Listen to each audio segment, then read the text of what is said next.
নমস্কাৰ স্বাগতম জনালোঁ টেকনিকেল এনজি ইউটিউব চেনেলৰ গাইজ আজি আপোনালোকৰ মাজলৈ এটা নতুন ভিডিঅ' লৈ আহিছোঁ। গাইজ আজি আপোনালোকক দেখাবলৈ লৈ আহিছোঁ আপোনালোকে অনলাইনত চৰকাৰী ঘৰৰ কাৰণে কেনেকৈ আবেদন কৰিব পাৰিব নাইবা ৰিকুৱেষ্টৰ কাৰণে এপ্লাই কৰিব পাৰিব।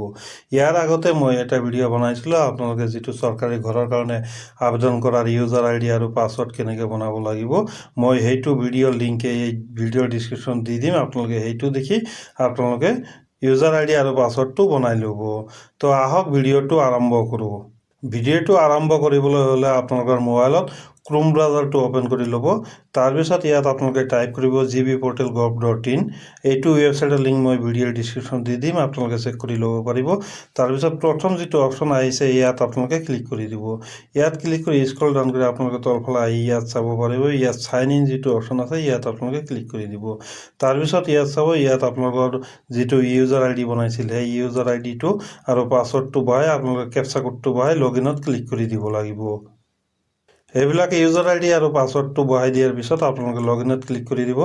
লগ ইনত ক্লিক কৰি দিয়াৰ পিছত চাব ইয়াত এনেকুৱা পেজ এটা খোল খাইছে।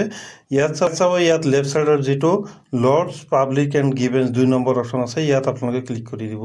তাৰপিছত আপোনালোকে স্ক্ৰল ডাউন কৰি তলফালে আহিব। তলফালে অহাৰ পিছত ইয়াত চাব ইয়াত I agree that my grievance does not fall in any of above listed category. ইয়াত আপোনালোকে ক্লিক কৰি ছাবমিটেড অপশ্যনত ক্লিক কৰি দিব।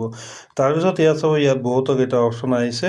এইকেইটা অপশ্যনত এটাও ক্লিক নকৰি আপোনালোকে স্ক্ৰল ডাউন কৰি তলফালে আহি ইয়াত চাব ইয়াত মোৰ ministry department and state government.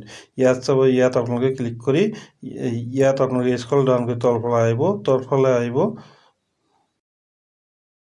Scroll down কৰি তলফালে অহাৰ পিছত ইয়াত চাব ইয়াত এটা অপশ্যন আহিছে ৰুৰেল ডেভেলপমেণ্ট। ইয়াত আপোনালোকে ক্লিক কৰি দিব। ক্লিক কৰি দিয়াৰ পিছত আপোনালোকে ইয়াত ছিলেক্ট মেইন কেটেগৰী যিটো অপশ্যন আছে ইয়াত আপোনালোকে ক্লিক কৰি ইয়াত চাব ইয়াত আপোনালোকে প্ৰধানমন্ত্ৰী আৱাস যোজনা গ্ৰামীণ যিটো অপশ্যন আহিছে ইয়াত আপোনালোকে ক্লিক কৰি দিব।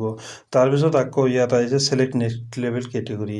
তো ইয়াত আপোনালোকে ক্লিক কৰি ইয়াত চাব ইয়াত ৰিকুৱেষ্ট ফৰ নিউ হাউচ ফাৰ্ষ্টৰ যিটো অপশ্যন আছে ইয়াত আপোনালোকে ক্লিক কৰি দিব। তাৰপিছত আকৌ আপোনালোকে ছিলেক্ট নেক্সট লেভেল কেটেগৰী যিটো আছে ইয়াত আপোনালোকে ক্লিক কৰি ইয়াত চাব ইয়াত 3 নম্বৰ অপশ্যনটো আপোনালোকে ছিলেক্ট কৰি দিব। Request for new house status inclusion in PWL unknown state government. ইয়াত যিটো অপশ্যন আছে ইয়াত আপোনালোকে ক্লিক কৰি দিব। তাৰপিছত ইয়াত চাব ইয়াত ডিমাৰ্কছ আহিছে। ডিমাৰ্কছত আপোনালোকে 2000টা শব্দৰ ভিতৰত ইয়াত লিখিব লাগিব। ইয়াত আপোনালোকে ফাৰ্ষ্টত আপোনাৰ নামটো লিখিব, আপোনালোকৰ ভিলেজৰ নামটো লিখিব। তাৰপিছত আপোনালোকৰ পোষ্ট অফিচটো লিখি আপোনালোকৰ যিটো পঞ্চায়তৰ নামটো লিখিব। তাৰপিছত আপোনালোকৰ ব্লকৰ নামটো লিখিব। ব্লকৰ নামটো লিখাই দিয়াৰ পিছত ইয়াত আপোনালোকৰ ইংলিছত লিখিব লাগিব মই এজন চৰকাৰী ঘৰ পোৱাৰ প্ৰাপ্য ব্যক্তি হওঁ, এতিয়ালৈকে মই চৰকাৰী ঘৰ পোৱা নাই, তো সেইকাৰণে মই এই চৰকাৰী ঘৰৰ কাৰণে আবেদন কৰিছোঁ। তো এনেকুৱাকৈ আপোনালোকে থলমূল লিখি ইয়াত আপোনালোকে যিটো চ'ৰ্চ ফাইল আছে চ'ৰ্চ ফাইলত ক্লিক কৰি দিব। চ'ৰ্চ ফাইলত ক্লিক কৰি দিয়াৰ পিছত আপোনালোকৰ পান কাৰ্ড, আধাৰ কাৰ্ড, ভোটাৰ আই ডি আৰু আপোনালোকৰ যদি ইনকাম চাৰ্টিফিকেট থাকে ইনকাম চাৰ্টিফিকেট আৰু ৰেচন কাৰ্ড এইবিলাক আপোনালোকে PDF-টো বনাই আপোনালোকে ইয়াত আপডেট কৰি দিব। আৰু এইবিলাক ফিল আপ কৰাৰ পিছত মোৰ যিটো ডকুমেণ্টছবিলাক আছে ডকুমেণ্টছবিলাক ইয়াত এটাচ কৰি দিছোঁ। তাৰপিছত ইয়াত চাব ইয়াত নেক্সটত ক্লিক কৰি দিব। আপোনালোকে এটাচত ক্লিক কৰি দিব লাগিব।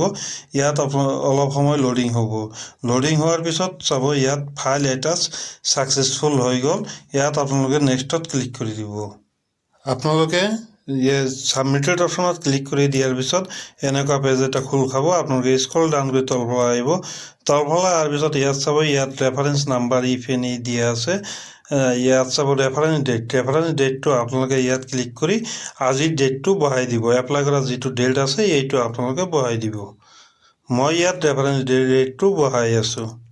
আপোনালোকে ৰেফাৰেঞ্চ ডেটটো যিটো আছে এইটো বহাই দি আপোনালোকে স্ক্ৰল ডাউন কৰি তলফালে আহিব। তলফালে অহাৰ পিছত ইয়াত আপোনালোকে জাষ্ট যিটো ছিকিউৰিটি কোড আছে ছিকিউৰিটি কোডটো আপোনালোকে বহাই দিব।